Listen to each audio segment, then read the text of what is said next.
To be honest, I haven't been videoing a whole lot because I'm just trying to enjoy myself. But I had to turn the camera on right now because I'm with Mike Spencer. And Mike Spencer makes the Bearded Man. And he's also a fan of Trapper Snore. You never know who's going to be watching YouTube. Apparently, Mike watches. Do you actually look for people that are maybe using your stuff? Well, yeah, and I just like watching other videos because you pay attention, you'll pick up small, subtle things that other guys do that might work for you. Yeah, it's interesting, And I'm curious to see guys that use my lure and make sure that it's working. Yeah, it's like an audit. you can just check it out and make sure it's working right. Yes, Definitely worked really well for me this year. this here's a predator bait that my friend Joe McCarl makes. He live markets in Georgia about 6 months out of the year, and he goes through about 10 gallon of this. It's a fresh, sweet smelling, it's a real mild bait, and he basically went to this fresh bait to keep his traps working, keep the junk out, because he live markets down there. Yeah, so less possum, less coons. Yeah. Because of that. Not saying you won't catch them, but it cuts the junk because it's a mild, fresh bait. Yeah. And how much are these guys? The 8 ounce are 10, the pints are 18, and it works real well on cats. Yeah. Huh. When did you start making the Bearded Man? I started making this, it's a long story, I'll make it as short as I can, but my dad used a lure from a man in Pennsylvania. I grew up in Ohio, and the man passed away. My dad bought he had jars, mason jars of lure in his basement. Yeah. And my dad went over and bought all he had. Well, when I got to be about 12, we ran out. And so we started making our own, and long story short, I went to work. I had it caught, but it wasn't as good as the lure we used originally. And I went to work for a fur buyer in Pennsylvania that was mentored by the man that originally made the lure.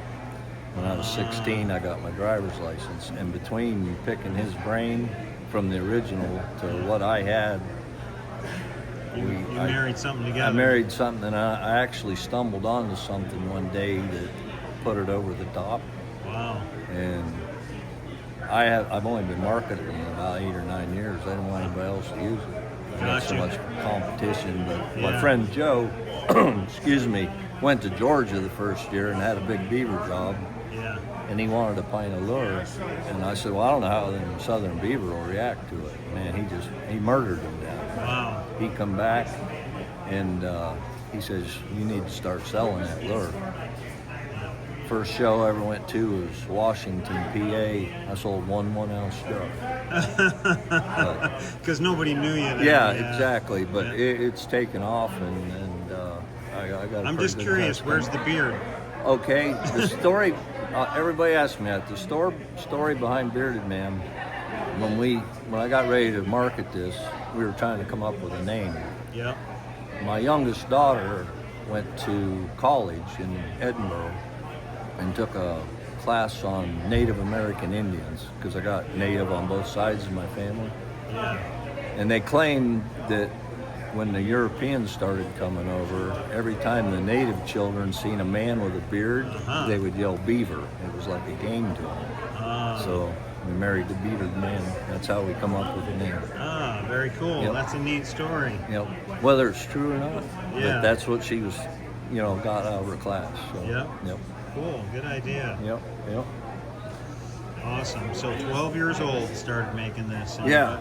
Yep. 8-9 years ago, started selling it. Yep. And you travel all around now? Yeah, last year I was from Harrisonburg, Virginia to South Dakota. Yeah. Yeah. How long you figure you'll keep doing it? As long as I can keep walking. Yeah. Awesome. Yeah. And then you get to trap in between, or?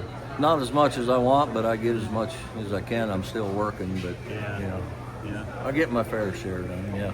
Awesome. Yeah. Thank you. Cool. Super nice to meet you. Appreciate it. Yeah.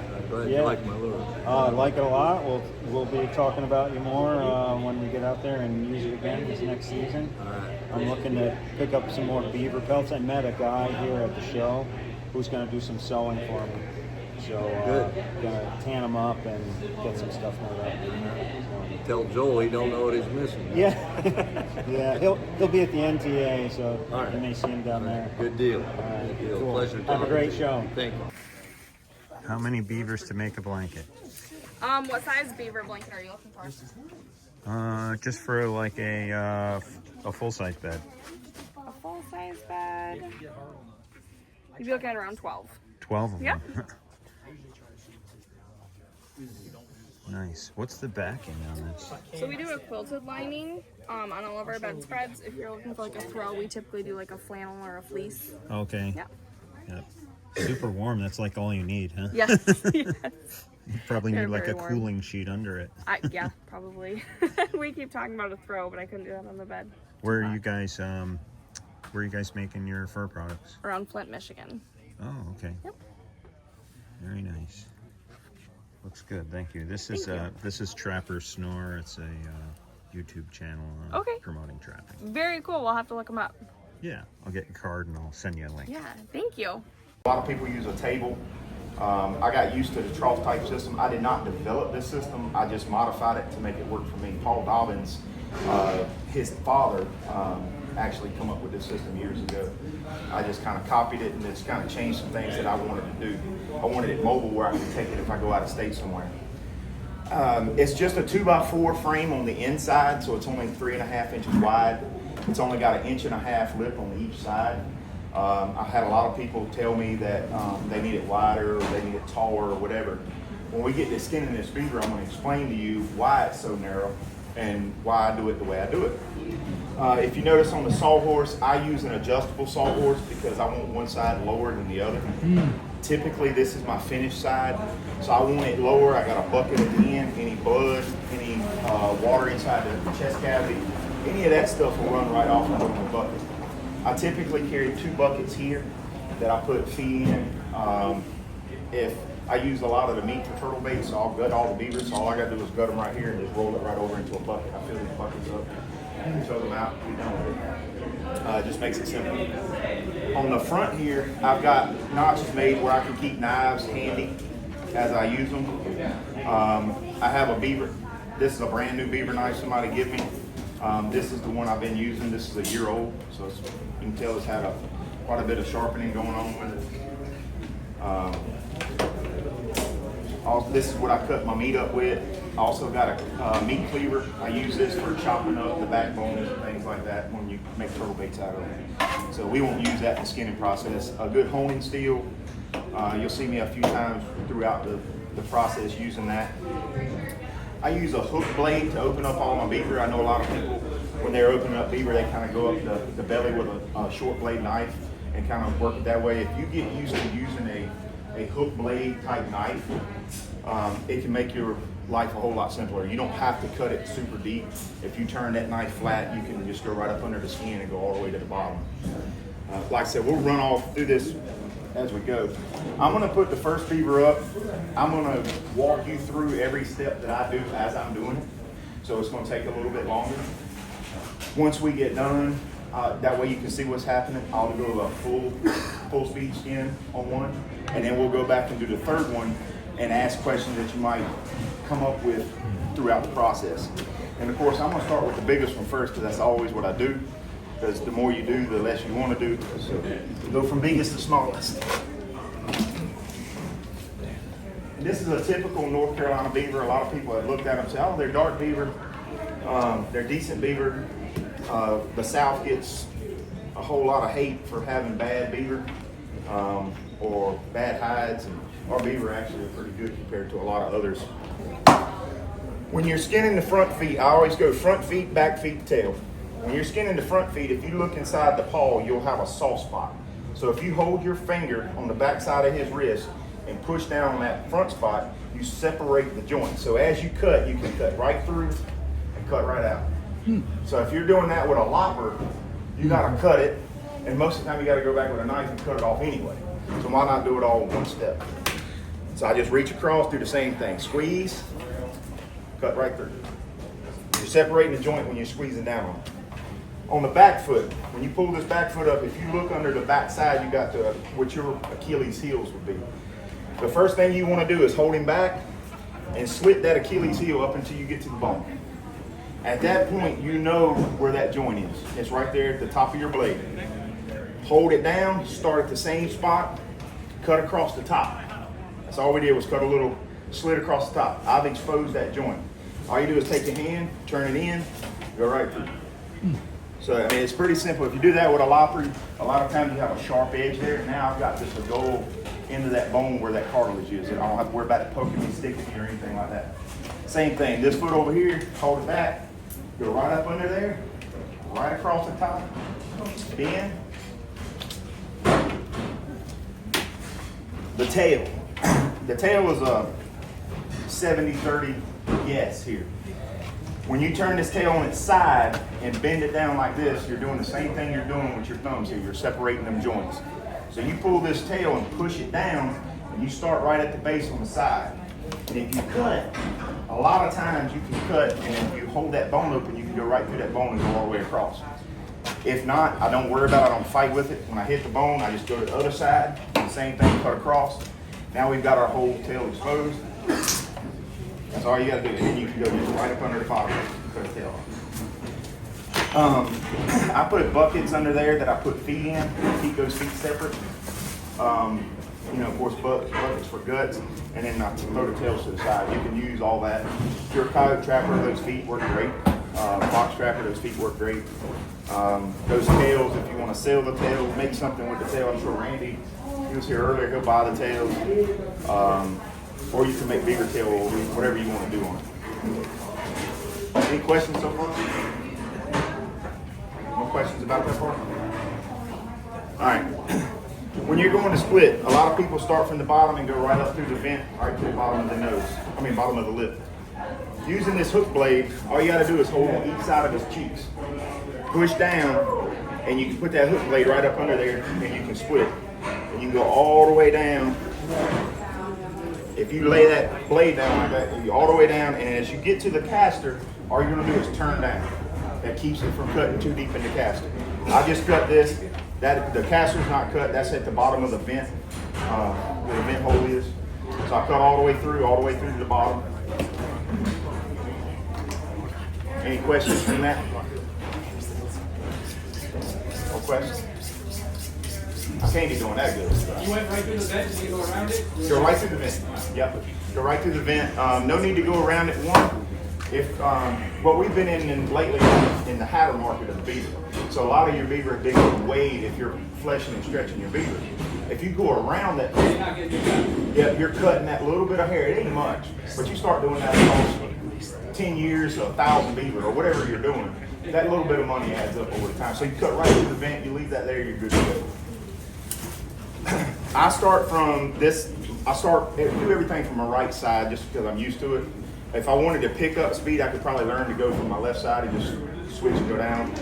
But I start this side, go down, come back this side, go up. First thing I do is start in the middle. I grab just a hunk of fur, and then we get started. And I go all the way down to get me open.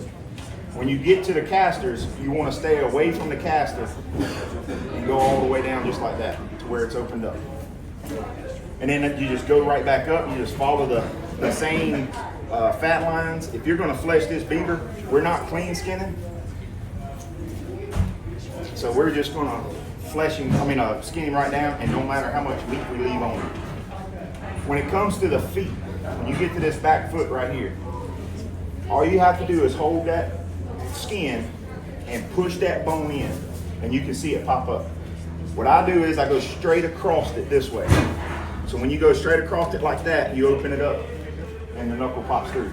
Then you can roll it on the back side and go right down and your foot's out. Same way with the front side. Go down beside the cheekbone, cut this way. I've got most of that leg exposed. Everybody's like, well, I can't never get around it.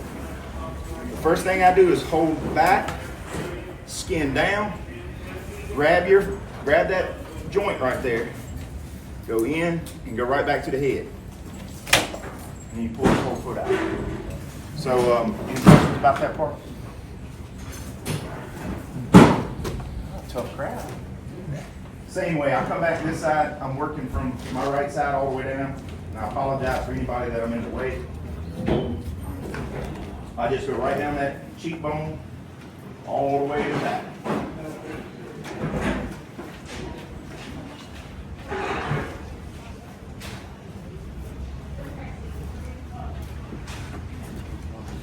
When you get back to the glands, you got oil sacs and you got glands. You want to stay clear of that. Leave that meat on there. It does not matter.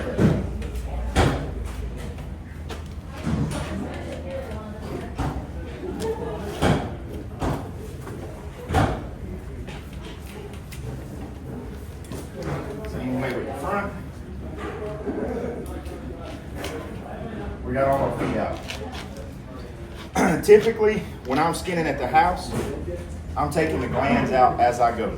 When we skin one in a second and just go in whatever time we do it in, we won't take the glands out before we're done. So, but I'm gonna go ahead and take the glands out for you to show you, because there's a lot of money in glands if you just save them. The first thing I do is I pinch the meat right above the vent. I go right in with a knife and I cut up and I pull that piece of meat off.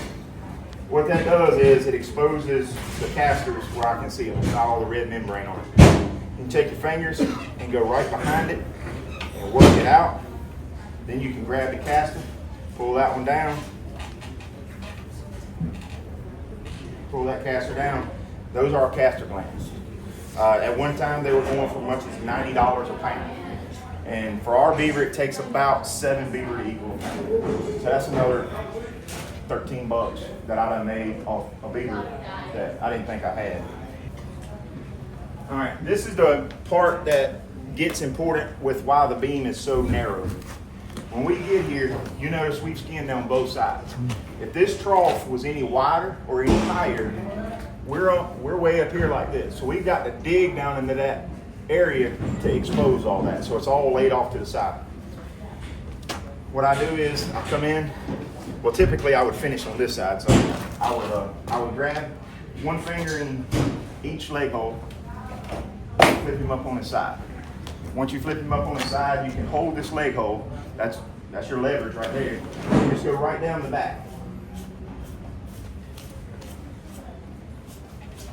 The tail is tough, so you're gonna have to kind of grab that and pull that backwards.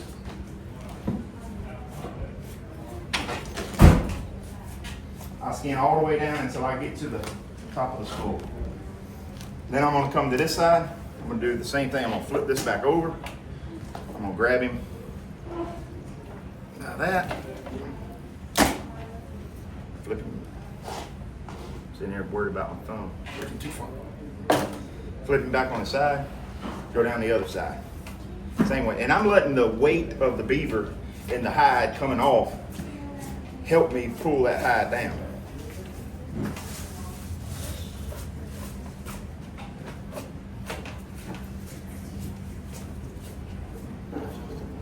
And we're down to the head at that point.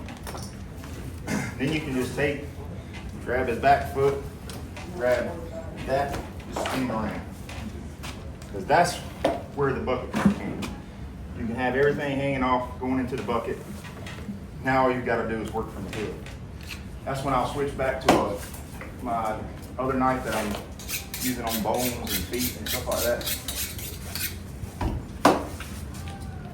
Just go in and grab that front foot and pull down.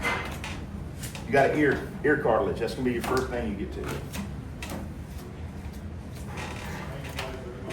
Then you get to the eye sockets, and I'll do the same thing. I'll go back and forth, back and forth. Then I'll go in here and I'll put my finger in the ear socket to pull up on the eyes. Go right down the side of the cheek, all the way to the teeth. And then you got the nose. You can go in there and grab it right up in the middle. You can pull it all the way off if you want to. All I do is go around, right them off just like that. I don't know.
242. What's that? 242. 242. Okay. So we were still in the 2-minute category. Oh, We just my. did get to 3. You're all right.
Everything to be consistent. If I'm using coil springs, I want to use all coil springs. If I'm using long springs, I want to use all long springs. I just like things consistent. It just speeds things up as you're going.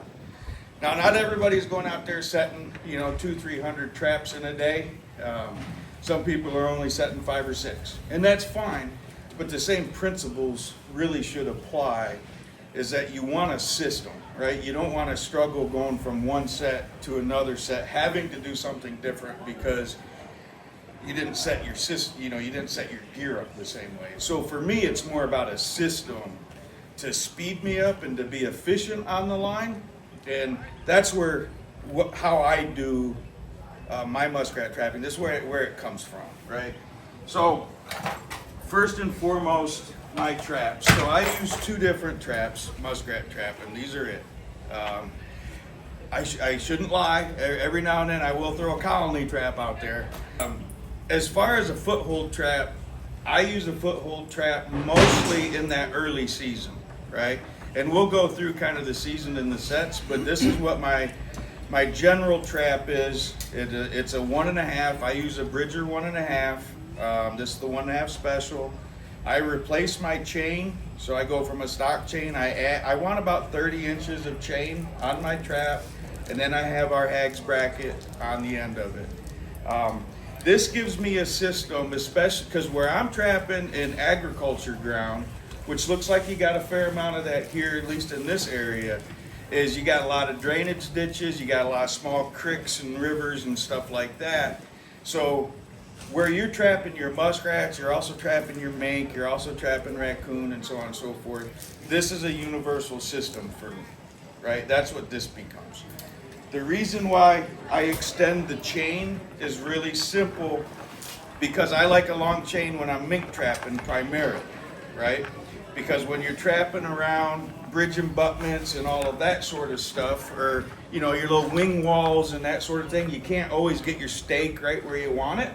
So having the extra chain, if I just had a stock chain, I could only, if I wanted my trap here, I could only work my stake in this area. Having this extra chain, I've got all this area to work with to find a hole to get my stake down through, right? Or my anchoring device, assuming I'm not using some sort of weight, right? So again, it's versatility. It also gives me a little bit more weight on that trap, so when I do catch a muskrat, it helps pull it down, right? So again, to me, it's a system, it's versatility. I reach in, I grab one trap, one style, and I can trap everything, right? The other trap that I use, now in the early season, is a body grip trap. And I prefer the 160 size, again, for more or less that universal approach. This is a great underwater or under ice trap to me because I like the bigger size. It has fewer misses, but it's also a great bottom edge trap, right? Now, if you were just going out targeting mink and mink only, this wouldn't be the trap I would use, right? I would stick to the 110 size, right? But for me, this is a good universal trap. Again, reaching in, grabbing, and away we go. On this, we've got our spring clip, and I'll show you how both of these are used as a sesame, right? So those are the traps that I use. This RBG is made from our good friend Nick Ernie. He's down in Indiana. So just a great quality trap from a good friend of ours. So we use this stuff. This is a hut. What I'm doing is I'm approaching this with really 4 different sets. They're not, for me, they're not all gonna go on this hut unless it calls for it, right? So generally on every hut, you've got an area where they're crawling up, crawling down onto that hut. They're making that hut. So let's just say it's right here, right? So for me, and I'm not gonna do it in this case, because I don't wanna drain their pond here, but all of my traps are anchored with one of these fiberglass rods, okay? And our hex bracket. This becomes multiple devices to me at this point. It's an anchor, right? So it's locked on there. If this hut has a runway that I can set my trap in, such as that, I'm gonna do just that. That's it, we're done, right? That set, that's a bingo set. That's where they're coming. That's where they're building the hut from. You got that rat. I try to get this as far away from them as I can, and I'll get this down just at the water level. What happens is when you make that catch, that rat will come out here, swim around, often get tangled up in other cattails, but he'll be drowned, right? He'll be right there. As far as the bracket though, what happens, if you get a swimmer, what this will do is when that rat is out there swimming, whenever that bracket is 90 degrees parallel, perfectly 90 degrees to that rod, it'll act as a drowner, right? So it will also help pull him down, right? So he's going down and down and down. It helps drown him, it's more humane, right? That was one thing behind the bracket. The other thing was, and generally on every hut I put always 2 sets, right? On the other side of the hut, where there's potentially not a runway. Now granted, if there's multiple runways on that hut, I'm doing that set right there, right? I'm gonna put a trap right in those runways. No bait, no lure, and that's it. But on the back of the hut, what I'll do is I call it the slap and go set, right? So I'll take it, and bear with me just a second, but we'll get it down into lower water here. Yeah, I like my pans touchy. So we'll get it down into lower water. I'll get this just under the surface, right? So I'll stabilize that trap right there, right? Just under the surface of that water. I'll take muck, and I'll take a handful of muck, and I'll slap it on the back of that hut. That becomes my attractor. That fresh muck will get those muskrats investigated, right? That's my second set, or possibly my third set, right? Again, depending on how many runways there are. But that's really, 2, possibly 3 traps that I already got out, right? So, looks like, or a feed pad. Does anybody not know what a feed pad looks like?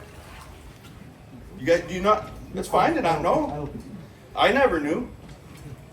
Okay, so a feed pad is where a muskrat is going to come and he's going to feed all throughout the day, right? They come there, they feed. What they're feeding on is cattail roots, grass roots, anywhere they can find roots, they like to feed on that, right? What you'll see is little floating debris pods, right? Sometimes they're all the way up against the bank. Sometimes they're out into the cattails. Just depends. But there will be one around this hut somewhere, right? These are gimme spots, right? These spots are absolutely magnets. That's their dinner plate. They don't always work the huts, right? So a lot of times they'll come out, you know, from their runways on the bottom of the hut. They're going in there feeding. They don't always go up on those huts, especially once they got them made, right? But they'll always go and feed. So what I like to do on these is, especially on the early season, these will be very thin, right? And when they're thin, they're hard to set, okay? What'll happen is you'll go to set it, right? You'll set on it, and by the time you get back to your truck, you can look, or back in your kayak, you look over there, and your trap's under the water, right? There wasn't enough debris to hold it, especially early season, right? Later, weeks into the season, those get thicker and thicker, and they'll generally support your trap, right? But early season, they can be really thin. So what I like to do, same sort of deal that we did on the back of that hut, is I'll just suspend my trap right inside of that feed pad. And with bait, what I like to do is, I have these bait holders. They're cheap. We made them. They're made in the U.S., but they're inexpensive, right? We made them like that for a reason, because we know people are going to drop them in the water, right? But all right, what I like to do is, when I'm setting, especially the larger feed pads, I'll take a bit of cattail root or even a carrot. I don't like the baby carrots, so if you use baby carrots, they're convenient, but they dry up and they rot real quick. They don't have any skin on them at all, right? So they dry up and rot real quick. I liked, you know, I think PA is the same as Michigan, where at least you could bait, right? And generally every gas station sells 50-pound bags of carrots or whatever. At least in Michigan they do. Grab one of those, throw it in your truck, snap a carrot in half. I use a big piece of bait, right? But we'll just pretend here, let's pretend this is a carrot. I know for you technical folks, that is green. It's a green carrot. But that's what I'm gonna do, right? I'm gonna bait that set. I'm gonna bait that feed pad just to get their focus. I know they're already coming there, but especially if it's a big one, I'm only gonna be there maybe 2 nights, you know? So I wanna make sure I catch. What I'm trying to do is I'm trying to deplete the population of this set, or of this hut, right? I don't wanna wipe it out, but I wanna take 4 rats off of every hut. That's what I'm wanting to do. And I'm wanting to do it ideally in 1 night, right? If I can't do it in 1 night, that's fine. I'll do it in 2, and then we'll move on, right? Whatever is left there for either the next person or the next year, whatever, right? That's how I trap. You know, some people stay there until they don't catch anything else. You know, that's just not how I do it. So anyway, so trap, I put about 9 to 10 inches above the trap. I want you to think about something. Early season, to get something to eat something either artificial or not common in their area, how do you do that?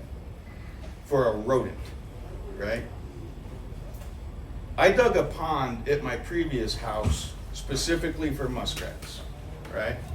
My wife said, aren't you gonna dig that deeper? And I went, nope. This is the grass, right? This is the grass that comes off the bank. You got your tunnel behind here. This is the curtain. That's about the width I'm talking about, right? It's about 3 inches. I'll simply lower my body grip. I want my levers, or my trigger wires, I want them to be 90 degrees and just below the water surface. I don't want anything sticking up above. I want that to be nice and open. I'm wanting their chest or their feet to trip that trigger, right? And I'll take the grasses and I'll lay the grasses over that. You can't see it. There's nothing to see, right? So know that your traps are. That's why I like to have orange marking on the top of my but I am a big proponent of gland lures. It's kind of like the shining star of my line of lures. I'm very, very proud of our gland lures, and I'm just a big believer in gland lures. I like to tell people the reason for that is there's very few ways you can screw up a gland lure. And it's attractive all season long. Beginning, the end when they start breeding, whatever. And you can use it in a number of different ways. Post sets, I use it right down the dirt hole. Very important thing about lure application for me. I also started using the sheep's wool about probably 10 years ago now. And again, what a difference. Where the wool has got a lot of grease and lanolin in it, and it holds, it's a much better lure holder. And I'll rip off, about the size of a quarter, that's all I use. And I'll put the stick on it, throw it down in there. I want to make sure that's going to get down 8-9 inches and make them dig. I mean, I've even had guys that go with me that say they get nervous about putting it that far down because they aren't going to be able to smell it. And then a lot of times I'll cover it with some dead leaves or something. I'll just put that on top of there. Trust me, they're going to smell it. They know it's down there. Just in time for the announcements. It's all good. You know what they do? They start the demos, and they get all the demo people ready to go and the crowd ready to go, and then they start talking. Yeah. And I've been to all these demos, and they stand there and they have to wait. Yeah. Do the announcements before the demos. Right. This is Todd DeVore, and he invented something pretty cool, and he's going to show us about it. Basically, it's called a pocket maker. I didn't quite invent it. There was a gentleman back in the 70s or 80s that had an idea similar. I just kind of changed it up a little bit. Gotcha. But it's called, mine's called the pocket maker. It'll fit a 110, 120, 150, 155. Basically, if you're in a These guys. creek, if you're in a creek that's very rocky or can't dig a pocket set, you can use these to build a pocket set, or in under a brush pile, bait it up with a conibear, and hopefully catch a muskrat or a mink. Cool. What about fisher trapping? Well, I believe they'd work. I have not caught a fisher in it yet, but I'm going to try to do that this fall. Yeah. And we're talking to some other fisher trappers to try them out this fall. That's what I'm thinking about. I think it will work really I'm well. thinking about this one here, yeah. Yeah. I mean, you get that in under some brush and Oh around yeah, a tree. yeah. New York would Yeah. be, that's all legal in New York. So. Yeah. Where are you trapping? Well, if I try them, I'm going to try to go to New York. I'm from Yeah. PA. That's Yeah. not legal in PA. Yeah, and you guys can only get one Yeah, fisher. we can only get one. So, Yeah, cool. Well, Okay. it's great to meet you, and we're going to try this out on the Trapper Snore line. okay, thank you. Price is $12 today and $112 for a dozen. And normally you can get online and get them from me for $12.50 a piece and $125 a dozen. Yep. Okay, cool. Good luck Okay. at the show. Thank you. Okay, so my trap placement on the hole, we get a lot of questions about this, phone calls, those of you that are experienced trappers that have been doing this a while, everybody finds their own style, what they like to do. But over the years, I've pretty much found that I'm going to have the trap. I'm usually not blown out quite this much. I'm going to have that trap right on the hole. And that's going to be coyotes, foxes, all those animals. And my line of thinking, and I know you listen to the next guy, he might be back, whatever, and over.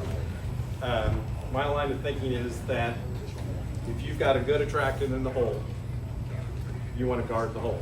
That's what he wants. So, if you're using lure bait and urine, probably they're smelling the lure first. No one really knows that for a fact. It could be visual, it could be the urine. And then once they get there, that bait is what they want. That's what's keeping them there. That's what the reason they're working the set. So, if you watch the video of coyotes and foxes working sets, typically they don't come in textbook. They don't come in from the front and approach this. They're coming from the back, coming from the side. They may leave the set for a while and come back. So this is where I want the trap. So if that animal's coming in this way, or the way you think he might, supposed to, even from the back, this trap's guarding the hole, this trap's guarding your bait. And that's where, over the years, I've found that I like it the best.